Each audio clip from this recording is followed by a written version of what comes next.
This is Demetria Spinrad. And this is Isaac Meyer. And you're listening to Criminal Records Podcast, a podcast about some of the weirdest cases in true crime history. And we have a very exciting case today, one I'm really excited about. Yeah, I probably should have saved this for Jewish American Heritage Month, but we're going to be covering one of the great entrepreneurs of the quasi-legitimate business, by which I mean the mafia. We're going to be talking for the next 2 weeks, actually, about Meyer Mickey Cohen, who is one of the big figures in the history of organized crime, particularly on the West Coast. And also just kind of an interesting entry into discussions of the history of organized crime in the U.S. Just as a quick note, there are a lot of people in the world who are like hardcore, it's weird to say mafia fans, but it kind of feels that way. So if that's you, I am not going to try and give like a complete history of this period, which I would say is probably the most complicated one in the history of organized crime in the U.S., at least that I know of. It's going to be much more focused on Cohen specifically and a little bit of kind of big picture stuff that's necessary to understand his life. But just like a full history of the changes happening with organized crime in this time would be a lot more than we could do here, as you're probably going to find out. So let's talk about Mickey Cohen. Let's do it. So he is born on September 4th, 1914, to Max and Fanny Cohen, who are both Russian Jews, who immigrated from what was then the Russian Empire to the United States to escape persecution at the hands of the Tsar. Mickey Cohen's father actually died when he was very young, so he does not, literally a couple weeks old, so he doesn't really figure into his son's life that much. And in Cohen's own autobiography, all he has to say is, quote, "I know he was in some kind of import business with Jewish fishes." So I assume he means like fishes that Jews commonly ate and not that the fish themselves were Jewish. But so his mom is mainly the primary figure in his life and relocates the family pretty early on, which, by the way, is 3 brothers for Cohen and 2 sisters plus himself, from Brooklyn to Boyle Heights in Los Angeles, which has a growing Jewish community. The area she moves to is also actually a big home for the Japanese American community before World War II. A lot of them will lose their property there when they are incarcerated by the U.S. government, as well as Mexican immigrants. Once upon a time, it was considered kind of a rough neighborhood. I did check on Redfin. The median house cost is just under $250,000 these days. So, wait, only one quarter, only 250,000? Or excuse me, just under $750,000. Okay, that sounds more like which California. Is still under the average for Los Angeles, which is $973,000. So I guess it's still kind of the affordable neighborhood. So this is a period where there are a lot of Jewish families making this choice to move west, specifically to Los Angeles. Do you want to dig in a bit on what opportunities they were seeing out west that they weren't seeing on the East Coast? A big part of it is really that there's less kind of established businesses to kind of vie with, particularly when you're dealing with kind of ethnic neighborhoods.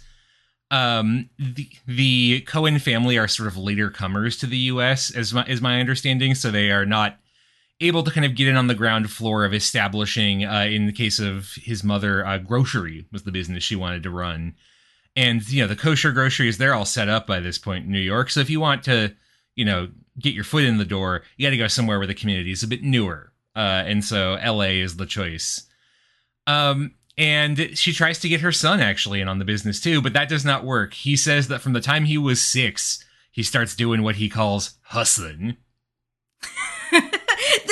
This guy is like original hustle culture guy. He is rising and grinding. Quite literally, 6. Actually. Apparently, the OG grind for him is hawking newspapers. So, like the classic young child grind of being a newspaper boy. But apparently, by the time he is 7 or 8, he has managed to meet some somewhat shady characters doing this. And says that the reason he charmed them was because, quote, "I was kind of a cute kid, I guess, or had some guts or whatever." and so was working as a courier for these guys, like basically running things around for them as an innocent little child who would suspect him of any foul play. I know that in the pre-phone days, there were a lot of young boys who worked as couriers. This was a completely normal occupation for younger kids. But I have friends whose kids are 7 and 8 years old, and the idea of turning them into like my crime mascot is just so wild to me. You think of all the work they could be doing for you. There's some untapped earning potential. Yeah, I mean, what he has to say is that he mostly thinks he was smuggling liquor, because it's the early 20s by this point, so it's Prohibition. I'm going to have a lot of quotes peppered in from his autobiography here, because it's fucking incredible.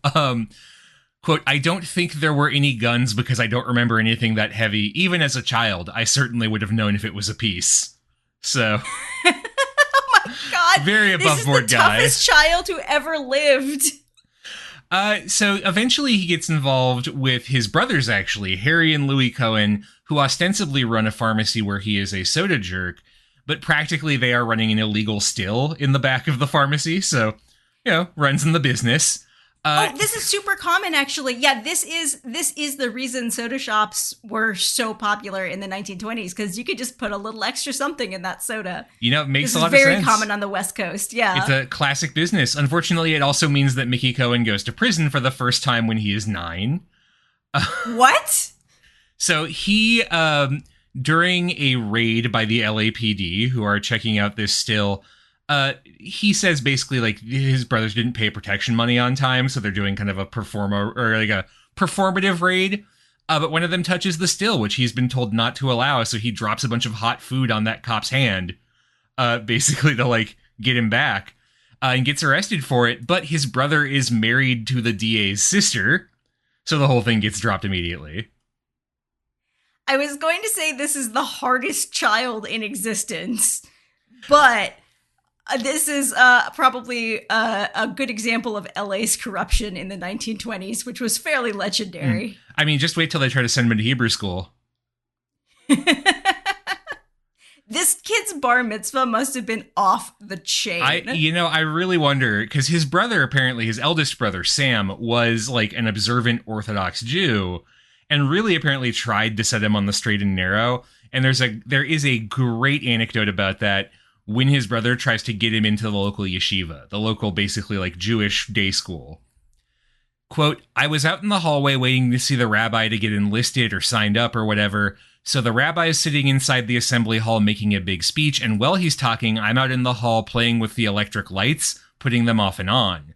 And I'm a kid, see, so he sent some kid or, one of the real honorable kids, a monitor or whatever it is, to tell me to stop that. The kid come out and give me some lip, so I gave him a slap in the mouth, and he ran crying back into the assembly hall. The rabbi sent me home, called up my family, and said, 'Don't you send him here no more, we don't want him here.' When Sam come home that night, there was hell to pay. He couldn't understand how I got into trouble in half an hour over there." All right, kids, take note. This is how you win Torah study. Apparently.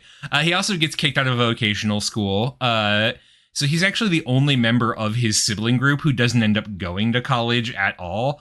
The rest of the family will eventually move out of organized crime, but he stays very involved in that world. And his eldest brother, especially Sam, will try and help him find legitimate work. And his family, stays pretty close to him from what we can tell. But he is not interested. He does not want to live that lifestyle. He is back in the paper hustling world before too long. And it's like, so we get to the first thing here that I find kind of interesting about Cohen. He eventually does write an autobiography in the 60s, so much later on. And in that, he talks a lot about how, quote, this is direct quote, "It seems all us Mexicans and Jews and Italians got along very well." And he talks a lot about how there's this whole kind of culture of different immigrant groups in the U.S., and they all kind of give each other crap, but if, like, for example, someone calls him a racist slur, all of the, like, Italian and Mexican kids that he knows, too, will come help him beat this person up. So there's this beautiful, heartwarming solidarity there, and he'll make similar claims at later points in his career, too. But How true that is seems a little bit dubious. We'll see there's a lot of kind of ethnic tension within the mob, particularly between Italians and Jews, even after there are some alliances negotiated there. And especially next week or next time, we'll talk about some of the claims he makes about his friendships with the black community that I think are maybe a little bit over-exaggerated. I was not expecting this woke mobster. Yeah, he wants you to believe that he's part of the woke mob, the literal woke mob. I know that on the East Coast, Meyer Lansky and Lucky Luciano and that whole situation were sort of a bit. Oh, it's funny you should mention Meyer Lansky. Oh, am I skipping ahead? Oh, we'll get there. Don't worry. But first, I have to talk about his underground boxing career. I'm sorry, what? Yeah, Mickey Cohen. Okay, how old is this child when he enters his underground boxing less career? Less than 15 because he ran away at 15 to pursue his boxing career. We have seen in previous episodes about boxers that they let children box distressingly young back in the olden days. But that's awfully young to be a professional boxer. Yeah, well, apparently puberty hits this kid like a freight train and he fills out quite a bit. And starts working his muscle and then eventually gets into boxing because of that.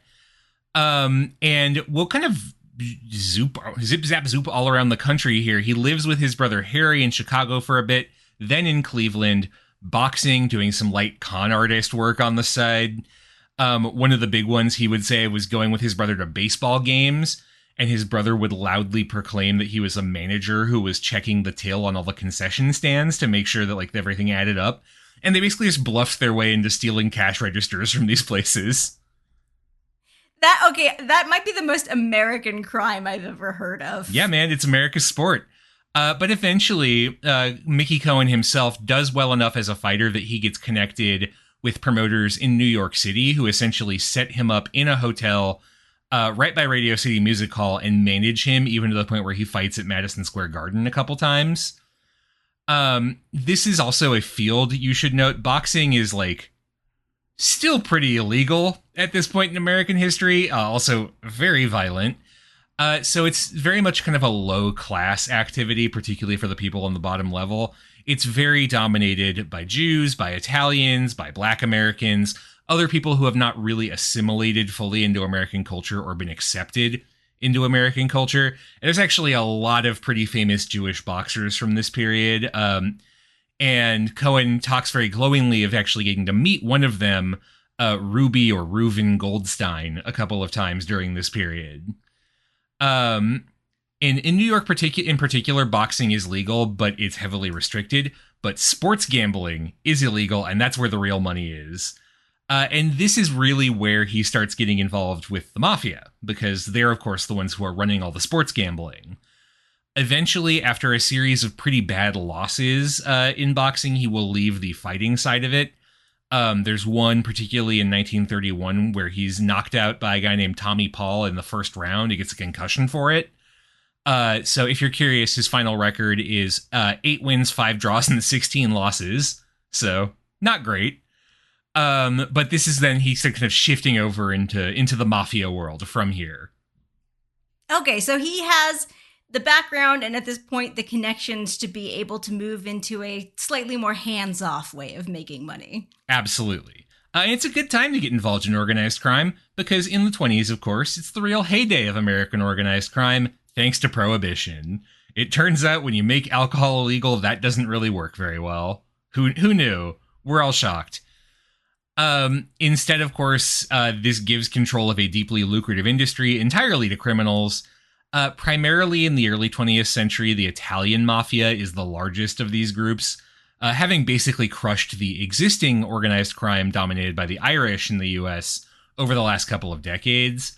This is also actually driven by the fact that a lot of Italians are fleeing Italy in the early 20s especially, before the Immigration Act of 1924 to escape Mussolini. Mussolini is very anti-mafia. He tries to suppress the mob, and so a lot of mobsters come to the U.S. to escape Mussolini. But in the 30s, when Mickey Cohen's getting involved, things are also starting to shift on a generational level as well. The rise especially of mobsters like Charles Luciano, Lucky Luciano, who are either were born in the U.S. or grew up there, sees the Italian mob having more people who are willing to kind of work with non-Italians. Like they are kind of open to a more, for lack of a better term, multi-ethnic mafia. So Luciano, for example, will become very good, maybe not friends, but allies with a prominent figure in the still, prevalent but smaller Jewish mafia in New York, Meyer Lansky. Mickey Cohen's already sort of getting involved in this world. He has a lot of Italian friends growing up. There's actually a great story from his youth about a bunch of Italian mobsters coming looking for him when he's living in Cleveland at the home of an Italian-American friend. He calls him this friend Jimmy Yale. And because he, I think, had cheated them somehow, he'd promised to do a job for them and didn't do it. And when Cohen's at this kid's house, Jimmy Yale's mom says, quote, "I ain't got no Jew kid here," when they come calling for him. And then when these mobsters are like, "We're going to kick your door in and search your house," she pulls a shotgun out her window and says she will shoot all of them if they try to come in, while she is still cooking marinara sauce for Mickey Cohen, who is sitting at the table waiting for dinner. So, oh my God. Just, fitting every stereotype I have about Italian moms that I've ever heard. But there is kind of this, this growing sort of cultural interconnection by virtue of being kind of a little more outside of the dominant mainstream in the US. And you see that emerging in mafia politics during this time too. And especially it's in Cleveland after his fighting career ends. Cohen starts to take on more mafia style work for one of the Italian mafia families in Cleveland. So he starts off really working for the Italian mob. And most of what he's doing early in his mafia career is killing people, from what I can tell. He will later say, quote, "By now I could shoot a gun pretty goddamn well, although it's down on my record that I'm a lousy marksman, you understand. The last murder trial I got charged with, they tried to prove otherwise. There's never a statute of limitations on murder, so I don't want to go no further." Wow, wait, he was in his autobiography writing about, well, I did a bunch of other crimes, but let's not get into that. Yeah, no, I mean, he's right, there's no statute of limitations, so, So this is the opposite of O.J. Simpson's "if I did it." This is, I definitely did it. I did a lot of murders. This is, I did some things, and we don't need to get more specific about what those things were, except that for legal purposes, I'm not saying that I killed anybody. Oh my God. So actually, eventually he does shoot some people trying to rob a protected liquor store during this period, and ends up having to flee to Chicago for a bit to escape the cops. But also that gets him in with the local Chicago big boss, who hears about his willingness to fight for, to protect, a good business, Mr. Al Capone. Quote, "Such a great man, and carried himself so nicely," is what Cohen has to say about Al Capone. Oh, what a wonderful man. Who does his taxes? He needs to get a better accountant, that's for sure. Especially because he apparently, according to Cohen, would just give Cohen $100 bills out of his jacket every so often because, like, "I like your moxie, kid. Here's a Benjamin. Go have yourself a good time." If I were as rich as Al Capone, I would probably do that also. That sounds pretty incredible. So eventually he has to leave Chicago as well because of a violent turn with, and this is a direct quote, "Catsy, who was a tough guy for the Yellow Cab Company." Because I didn't know this. Apparently, like, the Chicago Yellow Cabs are the OG Yellow Cabs. And the reason they became a monopoly is partially because they just straight up intimidated every other taxi company into closing. Oh, no, you haven't heard all this stuff about the taxi medallions? I mean, I didn't know that was where it fucking came from. Yeah, dude. The amount of different industries that the mob was woven into during this period, and, maybe in some cases still is in some form or another, is it goes way beyond what you think of as typical mob activities. Yeah, I mean, that really tracks with my sense of the great work that taxi drivers do. Seem like such honorable, upright people. When you think about it, think about the kind of person who becomes a taxi driver. There is a really high likelihood that they're a fairly recent immigrant, or there's some reason why they can't find other work. And I believe part of what makes the taxi system so vulnerable to this kind of mob activity is buying a taxi medallion, because they're a limited number. So buying one is actually very expensive. So you often have to go into a lot of debt to get one.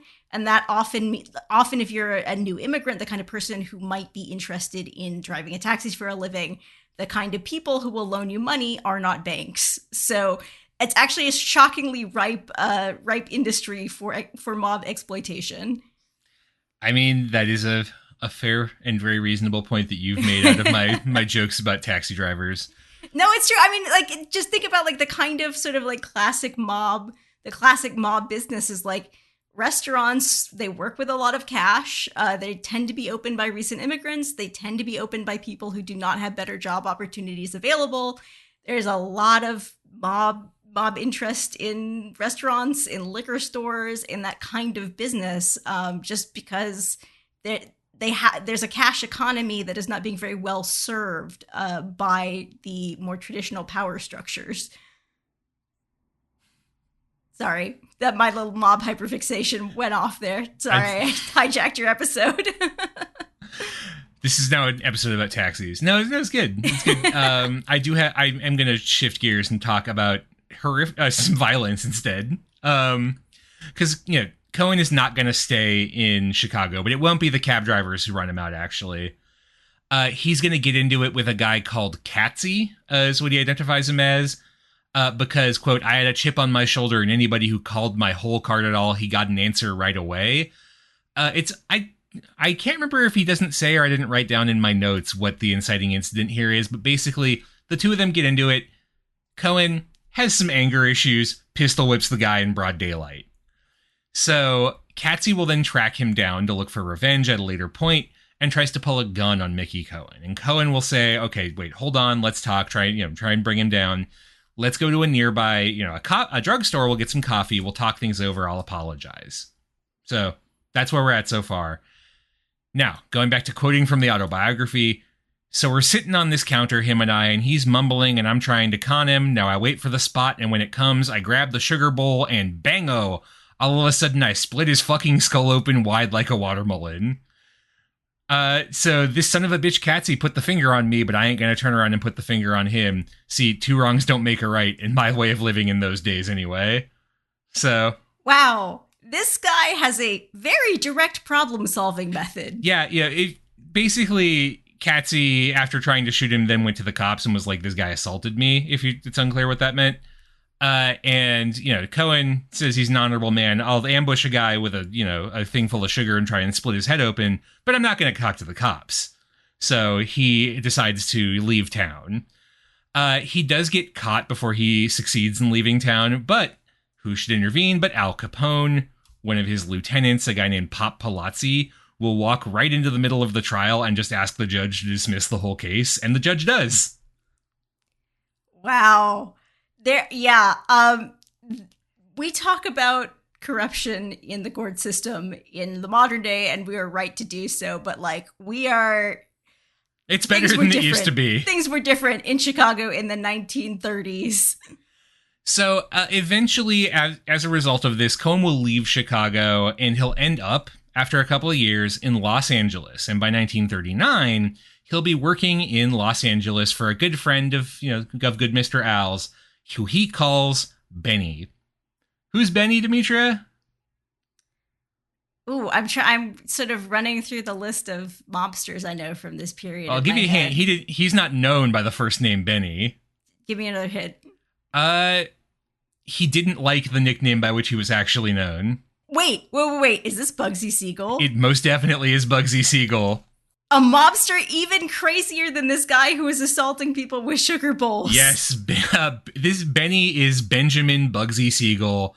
Benny, to his friends, he does not like Bugsy because it is a shortening of Bug Nuts, as in Bug Nuts Crazy. Because apparently his first work in the mafia was protection rackets, where if people didn't pay him, he would just go apeshit on them, and he's apparently pretty good at that. That is a nickname he is infamous for earning. Yes. So by this point, Bugsy Siegel is working for the National Crime Syndicate, which is essentially a sort of ceasefire alliance that exists across mostly Jewish and Italian mafia groups. Some Irish and some black groups are in there too. And basically what they're doing is setting up organized crime cartels. Why compete with each other? We could just organize, divide up the country, and make like $1 bazillion, you know? Oh, that sounds lovely. What a forward-thinking and progressive idea. Is there perhaps any other name by which the syndicate is known that might cast it in a slightly different light? Are you referring to the somewhat unfortunate nickname Murder Incorporated? I am, yes. Yeah, definitely some people have some unfortunate accidents during this period that, for legal purposes, probably, well, a few of them were actually pinned on the mafia, but, you know, yeah, they kill a lot of people to make this happen. And especially Bugsy Siegel's job when he gets sent to the LA is to kick out the existing mafia family run by Jack Dragna, who, you know, has kind of an entente, one could say, with the National Crime Syndicate, but is not making, you know, enough to make money for the bosses back in New York, and is kind of resisting attempts to get him to play ball a little bit more. And so the directive given to Bugsy and to Mickey Cohen is basically light a fire under this guy's ass, take some business away from him, and either bring Dragna, you know, make him work for you, or get him to play ball with us, you know, put the screws on him a little bit. So this is something that did not just happen in Ben Affleck mob movies. This really happened in real life. The mob would send the hotshot new guy in to say, "Oh, you got to shake up this satellite office." It's, you know, the new manager is in town and he's got some icebreakers and some plans to synergize. And some of those synergies might be synergetically throwing people's corpses into LA Harbor, but you know, if the icebreakers don't work, he does have ice picks. That was good. That was better. That was much better. So early on, a lot of what Cohen is doing is helping Bugsy Siegel seize control of the gambling establishments of Los Angeles from Jack Dragna. And, you know, that's a lot of money in that because it's illegal. It's also why, of course, eventually Siegel will get involved in another attempt to make a lot of money off of gambling, building up a town in one of the few states where it's legal, which is, of course, Nevada, which legalized gambling to help sort out the state finances during the Great Depression. That town, of course, is Las Vegas. We'll get to that in a bit. You know, that's the thing Siegel's probably the most famous for. But Cohen is with him up until that point. And Bugsy Siegel actually is like a huge influence on Mickey Cohen, among other things. I'm not sure. I'm not sure Bugsy Siegel, of all of the historical figures who could possibly be your role model, Bugsy Siegel might be like the absolute worst. Hey, Bugsy Siegel taught Mickey Cohen to pay his taxes, or as it was quoted, he said, "You son of a bitch, you know you got to pay taxes."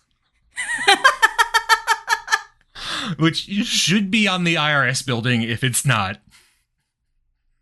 It is. I mean, something that organized crime was also pretty good at doing was kind of the one crime at a time system. That I mean, especially given what went down with folks like Al Capone, the people who understood that you have to stay above the reproach of the kind of agencies who can go after you for things like tax evasion did pretty well for themselves. Yeah, for a while. You know, as we're going to see, Bugsy Siegel's going to make some bad choices in his life, but he did know not to fuck with the IRS. And so, yeah, he made Mickey Cohen file his taxes for the first time. And, you know... What would that tax return have looked like? I can only suspect that accountant was sworn to secrecy. Several years worth of illegal boxing winnings. No, that suitcase full of money's always been under that couch. Don't worry about it. I don't think there's a form for protection money. Consulting. It's all consulting. Everything is consulting. It's also a great story from this period. I absolutely loved this part of the autobiography because it's clearly just Cohen kind of telling some real stories and like vamping on them a little bit. So there's a great one where he raids a cabaret that's basically being run by someone who's not paying protection money, right? So the idea is he'll rob anyone that's there to try and drive business away. And he does, and he ends up in particular meeting a very lovely woman who he introduces himself to and then says, sorry, I got to take your stuff. And she's like, whatever, it's fine. And it's only later that someone points out, don't you know who that was? It was Betty Grable. And apparently she was on a date with a musician, Henry James, one of the great big band musicians of the period. And he says he met her on our sidewalk and apologized. Like, I'm sorry about that, ma'am. I'm sorry that happened. And she laughed it off. She was like, all my jewelry was insured anyway. I don't really care. But damn, Betty Grable was one cool dame. Yeah, I mean, she sounds fun. Like, it's a great time to live in Los Angeles. But this is most of what Mickey is doing for Benny at this point, shaking people down, roughing people up in the way of the syndicate. Again, he's pretty careful about how he talks about a lot of this himself. He talks in broad terms about, the organization assassinated people, the organization roughed people up, but he never directly describes himself pulling a trigger, just doing a lot of threatening. There's a lot of passive voice when someone gets shot, So hypothetically, if someone did happen to find a bullet in them for pissing off the organization, what exactly would they have done? Is it kind of a failure to pay protection money? Is it a rival in the business? Very often it's specifically business rivalries. I mean, you don't want to mess up like the actual business owners, people who are paying you protection money. You want to scare them, but you want them to pay you eventually. A lot of the violence that's happening in this period is against Dragna's organization and sort of vying for control of specifically gambling and a few other kind of related fields we're going to talk more about. Do you want to give Siegel's famous quote about that? I don't think I know it. We only kill each other. Oh yeah, famous Bugsy Siegel quote. That's a pretty good one. Mm-hmm. I mean, a lot of the autobiography at this point is focused less on the crime. There's a bit of that to titillate the audience. It's more about things like fashion. So, for example, he talks about how Mickey Cohen, he always wore a hat because Al Capone always wore hats, right? And especially Panama hats with a wider brim than normal. That was his look. And he complained a lot about how the old timers, quote, dressed like rag pickers or like they work in a produce market. And spent a lot of time complimenting Bugsy Siegel's suits, actually. Apparently, he wore a lot of cashmere suits and was kind of encouraging Cohen, like, you got to try this. You got to, you'll make you look like a mensch. But Cohen was not into it. He said, they can't hold a press. It makes me feel like I'm being tickled all the time. Not into it. And then, so this is actually a really interesting window through fashion into what's going on in organized crime at the time, because the old guys who have been in the business for a long time, they're dressing practically. They're used to sort of going out and getting things done. These new guys, they sound like they're dressing almost more like businessmen, and they're trying to act a bit more like businessmen. And they're dressing a bit more kind of flamboyantly, like they want to be kind of spotted in public. They want to be figures. We're going to see with Cohen, he kind of enjoys being a celebrity in his career, even when he is still very involved in organized crime. And also, he does end this section of his autobiography by complaining about how the kids these days dress. Right? They don't, they don't dress well because, quote, they seem to lack the drive for the better things in life. So, just depressing. Wait, he was writing this in the 60s? Yep. Wow. Fucking hippies, not wearing the wide brimmed Panama hats like that great gentleman Al Capone. It's also, I mean, there's so much good stuff in this part. One of the things he talks about is Benny Siegel's making a name for himself in LA. And so as a result, the two of them actually have to get in, start networking almost with like the higher brow businesses in the area, some of which have connections to the mafia that are kind of on the DL, but still important. So Siegel's having to do things like teach him high society manners, like how do you dress for a nice meal? How do you eat at a nice restaurant? That sort of thing. And there's another great moment where he is manning this high-end club that the mafia runs, where he's got, one of the reasons he's had to learn all this stuff is because he works some of these places, and sees a party that is being put together by John Barrymore, so one of the, the great figures of Hollywood, and Jackie Gleason. And at one point, Gleason gets the check to go sign it, but Siegel doesn't actually know how that works. He's never actually seen someone like run a tab up somewhere because he's never been to the kind of establishment that was nice enough to do that. So he threatened to beat the shit out of Jackie Gleason because he thought Gleason was going to try and skip out on the bill, and slapped him in the face. This is so fascinating. It really is a bunch of people who have acquired a very large amount of money but have not yet had the chance to practice some of the habits that come with having that kind of money. Yeah, I mean, it is very noticeable, kind of like, especially as his career goes on, how he becomes more assimilated to the high society side of things. You'll see that really more next week in particular. But very early on, he talks a lot about this kind of fish out of water thing. The other thing that happens during this period is he meets his wife, Lavonne Weaver, who he says is an actress. She was probably a prostitute. It's a little bit unclear. But they meet and get married in very short order in 1940. This is one of the few things he doesn't talk about very much. He doesn't talk about their married life, doesn't talk very much about their eventual divorce. She will have some things to say, we'll see, especially next week.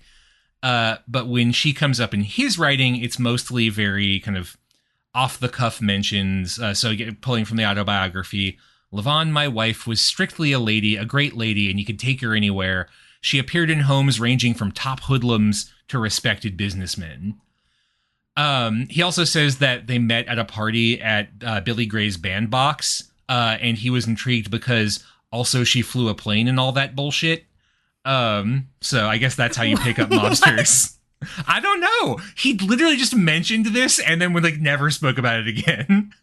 I'm getting the impression that Mickey Cohen's style of storytelling does not linger on the same details one would expect to be the highest priority. No, he really doesn't. I do also want to note, if you've never heard of Billy Gray's bandbox, it is actually kind of famous. Billy Gray is a very famous Jewish comedian who bought that club from a guy you might have heard of by the name of Lou Costello.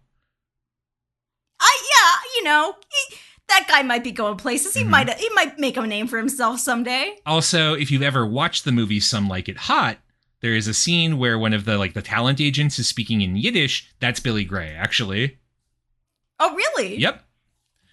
Anyway, so the other thing that's happening during this period, particularly during World War II, which is started by this point for the United States, and by the way, Cohen claims he tried to enlist and was prevented because of his criminal record. Little unclear how true that is. Anyway, it's something called the LA Wire War, and this is what we're going to spend most of the rest of this episode on. So here's the deal. Gambling is illegal in California in the 30s and the 40s. But of course, it's illegal, right? So plenty of people do it, and it's pretty open. It's just, you can't do those things legally. But for example, LA very infamously had 4 different boat casinos operating in its harbor in the 30s. And one of the biggest moneymakers is horse track racing. Apparently you can bet on races all around the country, right? And the reason that's possible is the telegraph, right? Especially at this point, there's something called the race wire, where people are using the telegraph to basically provide close to live reports on odds and on the results of each race, right? And that service, the race wire, is totally legal, right? Strictly speaking, knowing the odds, knowing the results that quickly, pretty much useful for gambling. But providing the results, providing the information is not illegal, right? It is facilitating gambling, but it's not actually gambling itself. Now, I only know of cases of folks using the race wire and other services like it several decades prior to the 40s to scam some people out of some money by claiming that they had access to a different, even faster race wire that they could use to place bets. But I have not heard of what the state of this was in the 1940s, where I'm assuming Mickey Cohen has something bigger than that small con going on. Absolutely. By the 40s, the infrastructure for telegraphs is in place to the extent that this is basically instantaneous. So really the money is in control of bookies, right? Who all have to subscribe to these race wires. If they don't, they're vulnerable to something called post betting, right?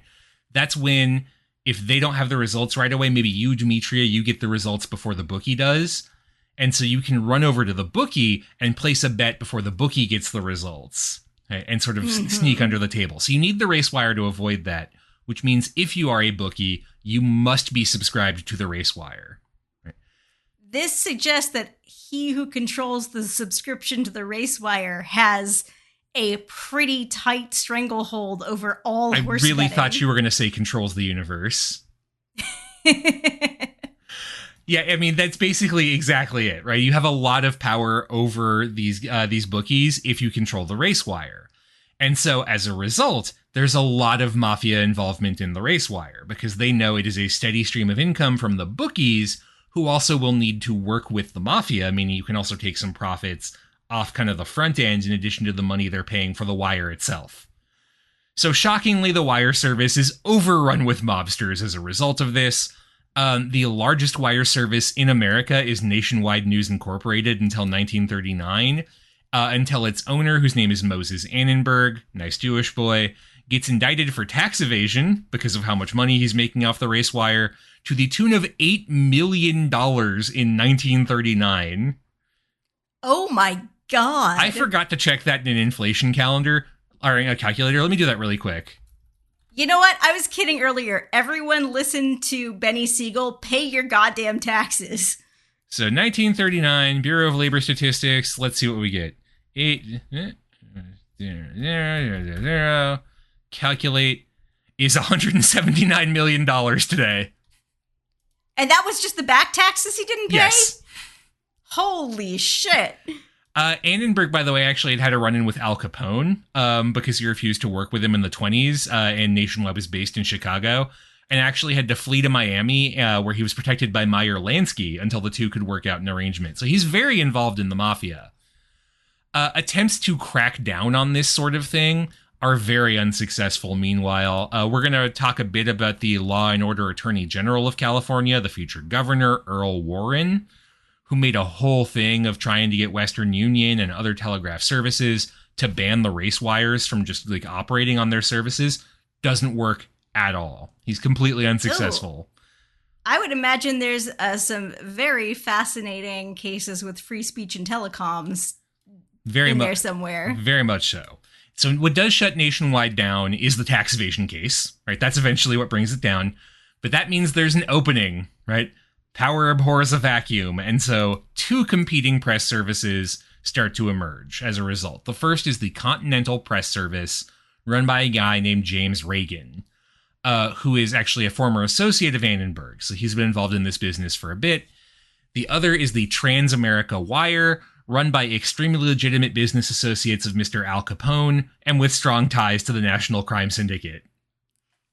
So Jack Dragna, who's the mafia boss, the existing one in LA before Siegel comes in, he has close ties to Continental. Actually, the operator of Continental in California is James Reagan's son-in-law, Russell Brophy. So, like, this is a big market specifically for that service. And so Siegel is told, you need to deal with Continental, right? You need to cut away this service that's tied to Dragna and put more business towards Trans-America, which is the one that has the deal with the National Crime Syndicate, with Murder Incorporated. And by the way, this is a lot of money. I tried to figure this out. Apparently, a subscription to one of these race services was between $100 and $1,200 a week. Right? It is really a lot of money to control, like because it's so essential to the work of bookies. And that's not adjusted for inflation. That is not adjusted for inflation at the time. Yes. Yeah. Siegel and by extension Cohen, they get the order, take control of the race wire. So I'm going to quote a bit from the autobiography here. Quote, "So Benny tried politely to talk to Reagan and Brophy and bring the matter about with any hassle. When he couldn't get no cooperation with Brophy, Benny just said, well, we're going to break the whole thing up. Some friends of mine, friends that knew me since I was a little kid, happened to be working in a couple of these 3 Continental joints. So when I come in, they tried to stop me. Look it, I said. Don't even start any conversation. I love y'all, but get out of the fucking way. It was hard for me to bust up their joints, but I had no other alternative." Oh, he feels so terrible about taking He's a businessman. He's a legitimate businessman. He's doing legitimate business. My heart bleeds for you beneath my oversized Panama hat. So eventually Cohen has to go on the lam because of this. In the summer of 1942, He flees to Nevada for a bit, actually, to escape the LA cops for all of the assaults and light property destruction. Eventually, he works out a deal with the DA in LA to surrender. Shockingly, none of the witnesses then show up for the primary hearing. And so, of course, there's a suspicion of witness intimidation for some reason. But of course, maybe they just realized it was all perfectly above board. And so Cohen and his collaborator, Joe Sika, who is with him for this, eventually just eat a fine, right, for some light misdemeanors, and they're let go. Meanwhile, James Reagan, who runs the Continental Service in California, he will be killed on orders of the syndicate in 1946. He is shot in a drive-by, survives the drive-by, puts out a reward for information about who was involved in trying to kill him, and then mysteriously dies of mercury poisoning in a Chicago hospital. Somehow some mercury just got into his bloodstream, you know? It happens. You know what? If the lead doesn't get you, it's going to be mercury. Yeah, I mean, he also apparently had threatened to go state's witness for the U.S. Attorney's Office while he was in the hospital, so, you know, not shocked that's how things turned out. And so eventually the Continental leadership will cut a deal with the National Crime Syndicate, and this is where things get a little bit spicy, right? At this point, the kind of operating leadership of this criminal consortium back in New York says, okay, we've cut a deal with Continental. We don't need Transamerica anymore. We don't need this competing wire service. But Bugsy Siegel does not want to give up his Transamerica connections, right? He spent a lot of time building up Transamerica in LA to take control of the market there. So he will start to have some tension with his bosses back in New York. That's going to get important for us in a little bit because, things are not going to end up well, right, for Bugsy Siegel. Two other things I want to note, right, before we get into kind of the denouement of this episode. First, Cohen also talks a lot about some ethnic tension during this period. He describes especially Jack Dragna, the old school mobster in LA, as old school from the old mustache days. A very prideful Italian guy who is very into being Italian. His own status, he does not like that his territory is being honed in on, but he really does not like that two Jews are doing it, especially two Jews that are being managed by Meyer Lansky back in New York. And so constantly, Cohen describes him as getting a little zing in, to Benny and the Jews. So there's kind of like an ethnic component to this as well, which also brings me to probably the most famous story I've ever heard about Mickey Cohen. This is how I heard about him in the first place. And that's how he kind of intersects with the rising tide of anti-Semitism in the United States in the 1940s. Oh, I was just going to say, yeah, there's some very interesting stuff going on with the 1940s Jewish mob, both being actively involved in huge amounts of crime and also being somewhat involved with government attempts to, deal with some other issues overseas. Those Nazis fell into that lake and drowned, That just happens. No, I mean, actually, this is very relevant to the story of Mickey Cohen. If you don't know this period in U.S. history this well, there is kind of a pro-fascist movement in the U.S. during the 30s and 40s. Groups like the German-American Bund, the Silver Shirts, that are pro-Hitler and pro-fascist and very anti-Semitic. And of course, there's also just more kind of casual anti-Semitism in the atmosphere of the 30s and 40s, which brings me to a long section of the autobiography that I am just going to read to you verbatim. It's about a page and a half. You ready? I'm so ready. All right, let me channel my inner old Jewish grandpa and get ready for story time. This guy, Robert Noble, and a guy named Jones were real rabble-rousing anti-Jew Nazi bastards. Noble was on the radio a lot and in the newspapers. He had a lot of notoriety, so I had it in for him. I happened to be in the county jail on some roust when they brought in Noble and this other guy Jones, for something. I had some fairly good connections in the county jail. I would sleep in a bed and my food came down from the Brown Derby, which is apparently like a famous restaurant where stars would go to eat. I already had a beef in the county jail a few days before that where I nailed another guy in there named Schwartzy. He was from Boyle Heights too, and he was a stool pigeon, and I was mad about it. So I made a connection to get down where he was at, and I got to him through the bars. I had him a couple of times and gouged his eyes. So now I told somebody, Jesus Christ, I'd like to lay my hands on that son of a bitch, Noble. Can you make some arrangements? They did. So now I'm all alone in the bullpen, a big, long place. They had another opening at the other end of the bullpen. I had to go to court this day, and I'm sitting at the front end of the place reading a newspaper, so when they call, I'll be ready to go. All of a sudden, the door opens at the other end, and here comes Noble and the guy Jones who was with him, these two Nazis who hate General MacArthur. I keep reading my newspaper, but they seen me, so they don't come near me. They were real weasel bastards. And they must have known somebody told them don't go near me, because they were trying to squeeze as far away from me as they could go. I got over to them anyway. I grabbed both of them and I started bouncing their heads together. With two of them, you'd think they'd put up a fight, but they didn't do nothing. So I'm going over them pretty good. The wind-up is that they're climbing up on the bars, both of them, and I'm trying to pull them down, and now they're screaming and hollering so much everybody thinks it's a riot. The jail chief at the time was a guy named Bright, so a riot call goes out and Bright comes running down himself with the group of sheriffs. Bright's all excited. He's trying to open the bullpen door, but he can't get in. These two guys are still up on the bars screaming about their rights, and why'd you throw us in with an animal, with a crazy man?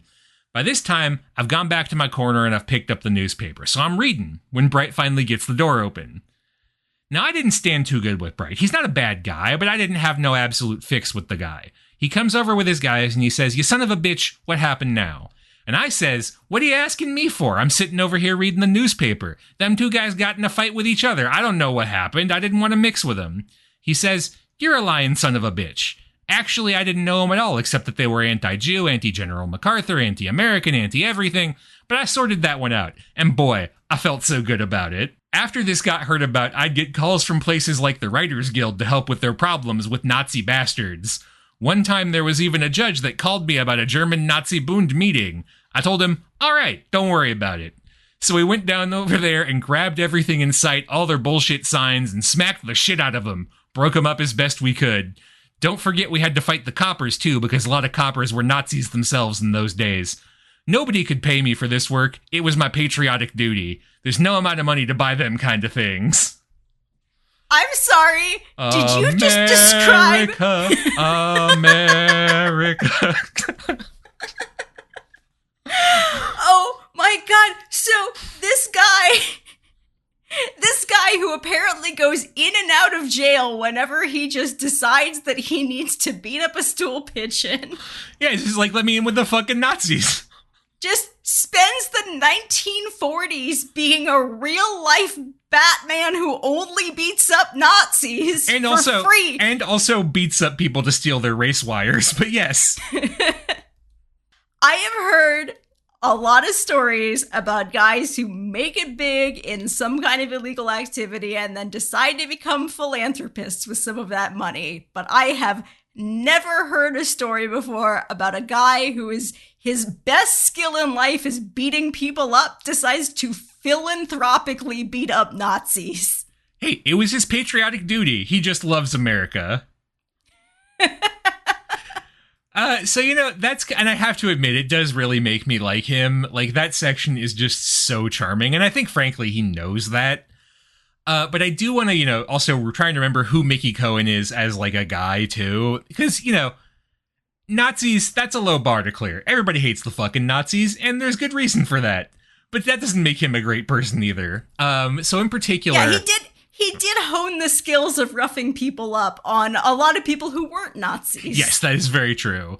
And that brings us to the story of a guy named Maxie Shaman, who is a rival kind of bookmaker to him. Because one of the things Cohen's also doing is running a horse racing bookkeeping operation, like a gambling operation, out of a painting contractor's office on Beverly Boulevard.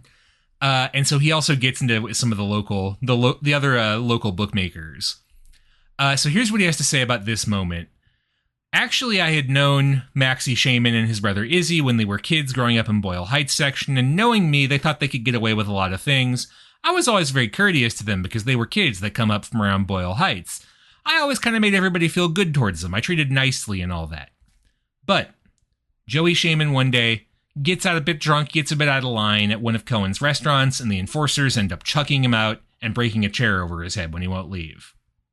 So the next day, Maxie and Izzy Shaman come looking for Cohen, right? They want to, know what's going on here. Here's what Cohen has to say about this. So I says, "Look I wasn't there. I don't know what exactly happened. If you want to talk like men, I'm going to hear out your side of it, and we're going to try and do this thing in the right way and straighten it out. But I'm going to tell you right now, if you open your fucking mouths one more time in a belligerent tone, I'm going to kick the both of you out of here right now. So suddenly Maxie Shaman, the big burly one, reaches toward me with a gun. He was going to shoot me, so that was it. I blew my top.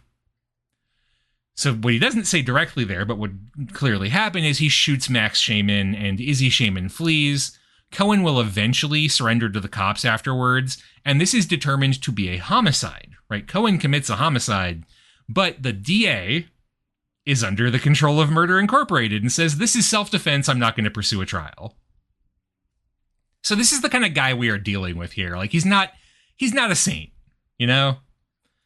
I want to end this episode with the fate of Bugsy Siegel. We're going to deal with that, and then we'll pick up next time with Cohen's career from there. So, let's talk about what happens to Bugsy Siegel. By the end of World War II, the Syndicate basically runs the underworld in much of the United States. Siegel and Cohen have won the wire war. Jack Dragna's under their control. He's still like a figure in the mafia, but he is controlled by Siegel. Cohen and Siegel are fabulously wealthy. Benny Siegel actually has a mansion in Beverly Hills, and also is good friends with the actor George Raft, who is actually famous for playing gangsters, famously in the original Scarface, and actually also has a bit part in Some Like It Hot, apparently. He's the actor George Colombo, or he's the character George Colombo, actor George Raft. Anyway. Wait, are you telling me that, because that movie, the reason that they are dressing in drag is because they're on the run from the mob, right? I haven't seen it in a while, but that does sound right. Yeah. Are you telling that movie about being on the run from the mob is full of people with actual real-life mob connections? Yes. But I mean, also, like, everyone in Hollywood had mob connections in the 40s, it feels like. I guess that's true. Every single 1940s movie you watch has mob connections, probably. So at this time, Benny Siegel has also started dating an actress by the name of Virginia Hill, despite the fact that he is married, though he will get divorced in 1946. And of course, he has started working on the possibilities of this nowhere town, Las Vegas. Los Angeles is also Las Vegas. I don't know it. A city in the middle of the desert. Yeah, who's going to go there? What's there to do there? Yeah, it doesn't sound like there's any entertainment, really. Well, its only real draw is that gambling is legal in Nevada, as so many things are legal in Nevada, because why else would you go? And so Siegel is not the first one to see the opportunity here, but he really puts in a lot of money into the idea that Las Vegas can become this weekend getaway from California, right? That's going to make it glitzy, that you can be at a big city like LA and just fly over to Vegas for a weekend, or, spend a little bit of time there. It's an easy destination, but far enough that it feels kind of exciting to go to. In particular, he works with his girlfriend, Virginia Hill, and with Billy Wilkerson, the owner of the Hollywood Reporter, to finance a project called the Flamingo Hotel. That's supposed to be this big draw casino hotel, the kind of classic Vegas business. So they're going to put a lot of money into it.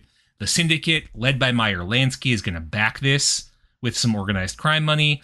The Mafia will make money. Benny Siegel will make money. Everyone will make money. It'll be a great thing. But the budget is supposed to be $1.2 million to start with. Eventually, it'll go up to $6 million. So there are rumors that Siegel and Virginia Hill are kind of skimming off the top. There's also rumors during this time that Benny Siegel has gotten involved in opium smuggling, which he is doing independently of the National Crime Syndicate by way of Mexico. Oh, isn't that one of the things that was kind of verboten? At a lot of these guys, a lot of these kind of classic mobsters were very against drug smuggling. So some are very, it depends on who you're talking about. Some of them make a noise about that, but are okay with it. Siegel was, doing it very openly, and also was not, I think, paying money to the rest of them, which was, not super kosher. He's also fighting them on the wire issue. He's trying to keep, Transamerica going because he's put all this money into it. But the Syndicate is saying, no, we're just going to back Continental instead. We don't want to support Transamerica. And then the whole thing comes to a head on December 26th, 1946, when the Flamingo Hotel has its grand opening, right? To try and shore up its finances, they're going to bring in some money. And I guess now the topical reference is they go full Star Wars hotel. Yeah, that was a very ill-fated hotel, wasn't it? And at least no one got murdered because of the Star Wars hotel that we know of. But, Bob Iger, I don't know, man. He'd do it. I think he'd do it. maybe you shouldn't put a guy who is famously nicknamed Bug Nuts in charge of an operation quite this big. You don't think that a guy with a nickname Bug Nuts is well suited for the service industry? No, I'm just saying $6 million is a lot of cashmere suits. So the hotel is still under construction when it opens. It's apparently noisy and terrible. No one wants to go there. It's taking a loss when it opens up, so it has to shut down in a couple of weeks. And so 6 months later, on June 20th, 1946, Bugsy Siegel is assassinated in his home in Los Angeles in a drive-by, and the killers are never caught. But just minutes after the assassination, members of the National Crime Syndicate, under the direction of Meyer Lansky, march into the Flamingo Hotel and say, "We are in charge now." It's pretty clear the syndicate whacked him because they thought he was skimming off the top, or was just incompetent, or just making too much trouble. But, you know, whatever the reason, I do want to note that if you go to the Flamingo Hotel to this day, the wedding chapel actually has a memorial to Bugsy Siegel. So we should go. Oh, wow. A guy who was so famously loyal to ladies. Yeah, I mean, it seems very romantic. That's a fantastic omen to start off your marriage. At the hotel that he's founded with his girlfriend at the time he was still married. You know what? That guy really went for volume in all things in life. So, here's the question. What does Cohen know about this? It's very unclear, but probably he knew at least some of what was coming here. He doesn't talk too much about Siegel's death in his autobiography. The most time he spends on it, he's very dismissive of Virginia Hill, and in particular is very upset with Siegel for the fact that he's having an affair with a non-Jewish woman, while his wife, like ignoring his wife who is Jewish, despite the fact that he is also married to a non-Jewish woman. I don't really know what's going on there. Something complicated. But it's, it's later claimed, there's a story that's kind of claims that Cohen tried to chase down Siegel's killers at the Roosevelt Hotel and actually shot the hotel up and had to flee before the cops showed up. But Cohen doesn't mention that. It also doesn't appear in a lot of biographies of his until much later, so I'm not sure where it's coming from. I think it's made up. I am inclined to believe that Cohen, if he didn't sign off on the killing, at least knew it was going to happen. He knew Benny was going to get whacked and was like, "That's unfortunate. This guy taught me a lot. He taught me how to file my taxes, but it is what it is." And just let it happen. With the way power politics tend to work in this kind of organized crime, and the fact that his very direct connection and mentor is getting whacked, the fact that he continues to live and go on to do quite a few more crimes after this suggests that someone higher up the chain was okay with whatever he did that night. Yeah, I think that is probably true. And so that brings us to the end of part one. We're going to leave Mickey Cohen, until next time. In the meantime, Demetria, where can our beloved listeners find us if they have any recommendations for the kind of hats we should buy to look like gentlemen and not like the schlubby youth of today, or like the old mustache men? Well, you can tip your oversized Panama hats to us at facingbackward.com. Or you can literally give us a tip at patreon.com/facingbackward and support our collection of growing Panama hats or our romantic getaway to the Flamingo Hotel.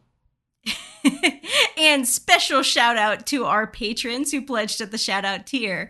You are Jan Leonard, Stephen Elkins, Martin Oliveira, Clark Canning, Ian Kellett, Matt Haynes, Jackie Frostocker, Monkey Sack, Alayla McCullough, Kieran Murphy, Peter Wales, Robert Prine, William, Arno, Jonas Brandis, Nicholas Kroll, Jerry Spinrad, Jared Stevens, Jeffrey Dwork, Stefan Hrushka, Joshua Kane, Robbie and Kat, Jacob Key, Aaron Finkbeiner, an anonymous Anna's Hummingbird, Mark Sy, Gil, Leslie Ikuda, Trash Taste Enjoyer, John, Christopher, Harrison Reese, Inoue Enryo's Ghostbusters, NihongoKaizen.com, Shimao Toshio's History of Japonesia podcast, Jennifer Pianzo, James, A House is a Perfectly Cromulent Mascot, The Fish I Catch Are Rhodes Scholars Compared to Samuel Alito, Schmuck, and Everything Changed When the Fire Nation Attacked. They better have attacked with the permission of the National Crime Syndicate, though, because otherwise things get a little messy, if you know what I'm saying. Did the Earth Kingdom pay its protection money?